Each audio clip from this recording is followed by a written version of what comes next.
अस्सलाम वालेकुम स्टूडेंट्स, आज हम बात करेंगे 9th class chemistry second chapter atomic structure.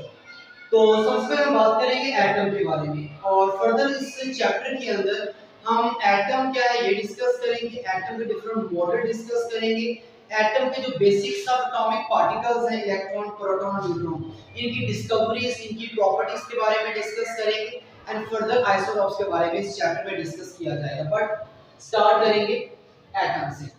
देखिए माजी में ग्रीक फिलोसोफर्स थे, यूनानी फिलोसोफरों का ये मानना था कि मैटर मादा ऐसे पार्टिकल्स के मिलने से बना है जिनको फर्दर तकसीम नहीं किया जा सकता, which one is indivisible.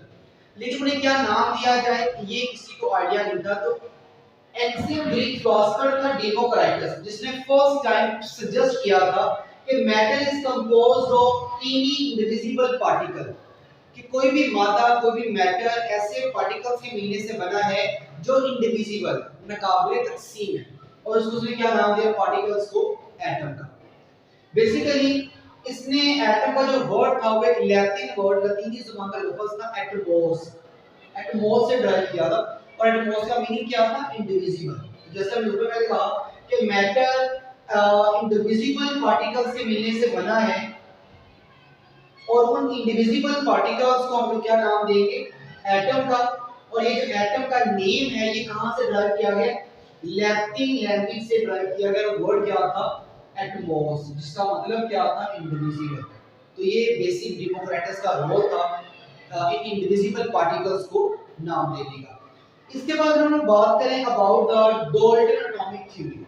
Basically John Dalton ने एटम के एक स्ट्रक्चर को रिप्रेजेंट किया, एक एटम के स्ट्रक्चर के बारे में बताया। इसके अकॉर्डिंग एटम का स्ट्रक्चर कैसा था? इसने कहा कि matter, first one, matter is made up of small indivisible particle which are known as atom. ये बात आपने ऊपर डिस्कस की है, वही बात डाल्टन ने अपनी थ्योरी में पहला जो पोस्टुलेट है, पहला मफरूजा, उसने वही बनाया कि हर मैटर टीनी इंडिविजिबल पार्टिकल्स के मिलने से बने, जिनको एटम का नाम दिया जाएगा। सेकंड इसने भी ये कहा कि एटम इंडिविजिबल भी है, हार्ड है, और साथ ही साथ जो स्फीयर है, उसकी सतह है वो डेंस है। ये इसका सेकंड पोस्टुलेट था। थर्ड पोस्टुलेट क्या था? कि atom of same element are alike.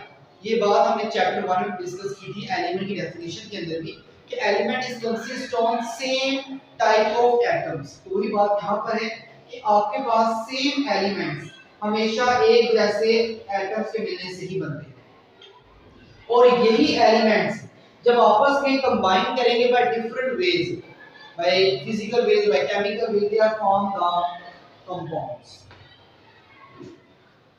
तो एटम्स के मिलने से एलिमेंट बनेगा और एलिमेंट्स के मिलने से कंपाउंड। तो ये बेसिक पोस्टुलेट्स थे डाल्टन थ्योरी के, जो कि जॉन डाल्टन इसको रिप्रेजेंट करवाया था। फर्दर हमारे पास plum pudding theory. Plum pudding theory is basically represented by the J.J. Thomson in 1904.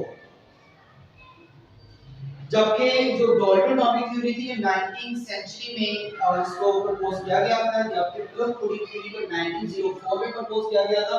और इसके अकॉर्डिंग, इस थ्योरी के अकॉर्डिंग अगर हम लोग बात करें तो बेसिकली आपके पास एटम का स्ट्रक्चर कैसा है कि atoms were solid structures of positively charged sphere.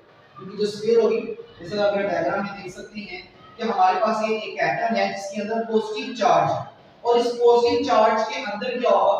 Negative charge क्या होगा? स्टक होगा। तो basically atoms were solid structure of particles charge with p negative charge particles stuck inside. आपके पास जो एक एटम है वो पॉजिटिव चार्ज की सतह एक स्फीयर है जिसके ऊपर कहीं-कहीं पर नेगेटिव चार्ज होगा, स्टक होगा। It's like a plum in the pudding. So this is the plum pudding theory which are represented by the J.J. Thomson. इसके बाद हम बात करें about the subatomic particles, जो इस चैप्टर में फर्दर वन बाय वन करके डिस्कस किए जाएंगे। तो सबएटॉमिक पार्टिकल वैसे तो एटम में बहुत है, लेकिन जो बेसिक फंडामेंटल बुनियादी पार्टिकल, फंडामेंटल पार्टिकल्स थ्री हैं, इलेक्ट्रॉन, प्रोटॉन और न्यूट्रॉन। और इन तीनों पार्टिकल्स की डिस्कवरी, इनकी प्रॉपर्टीज को हम वन बाय वन करके नेक्स्ट लेक्चर्स में डिस्कस करेंगे। और ये आपके इस चैप्टर का इंट्रोडक्शन था, जो कि सिर्फ शॉर्ट में ही आपको आ सकते हैं कि एटम क्या है, डाल्टन एटॉमिक थ्योरी क्या है, प्लम पुडिंग थ्योरी के बारे में आपको पूछा जा सकता है, और इसी तरह से सब एटॉमिक पार्टिकल्स के नेम आपको शॉर्ट में आ सकते हैं। तो ये चैप्टर का इंट्रोडक्शन था। इंशाल्लाह बात करेंगे नेक्स्ट टॉपिक नेक्स्ट लेक्चर में। आपके लिए काफी है और कोई प्रॉब्लम हो तो कमेंट सेक्शन में पूछ सकते हैं।